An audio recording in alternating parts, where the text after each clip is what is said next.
Turning to our top story tonight, after a man was shot and killed in Walnut Hill Apartments, Bibb County deputies immediately made an arrest for murder. But WGXA has learned the woman charged isn't accused of pulling the trigger. Tonight, Irena Plunkett has been looking into the report and explained there's something in it that doesn't quite add up to some people. Irena? Yeah, Greg, this report leaves many questions unanswered. One of them being, how can you get charged for felony murder without pulling the trigger? An online meetup turned deadly. Now one Macon woman is facing charges. Only deputies say she wasn't the one who pulled the trigger.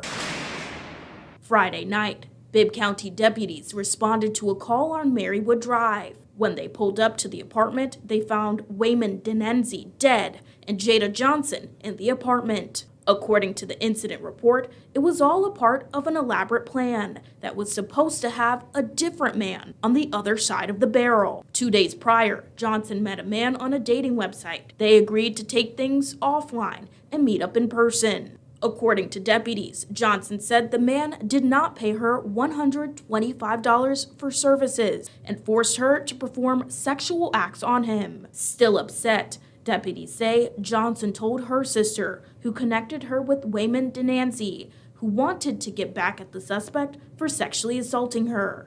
According to the report, both Denanzi and Johnson planned to ambush the man with a gun after inviting him over for a second time. The report shows after a tussle, the intended victim grabbed a hold of the gun and shot Denanzi dead. Today, Jada Johnson is charged with felony murder, despite not pulling the trigger. So I sat down with practicing attorney for over 38 years, Lars Anderson, to look over the report. If you are a party to a crime, you can be charged with the entire crime.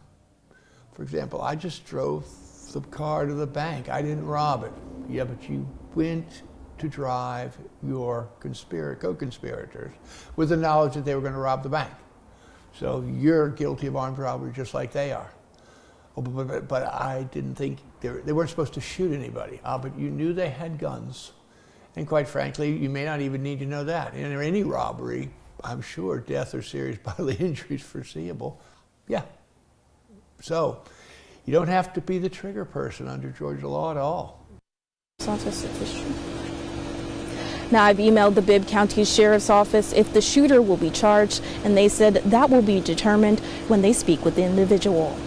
Reporting live in Macon, Irena Plunkett, WGXA News.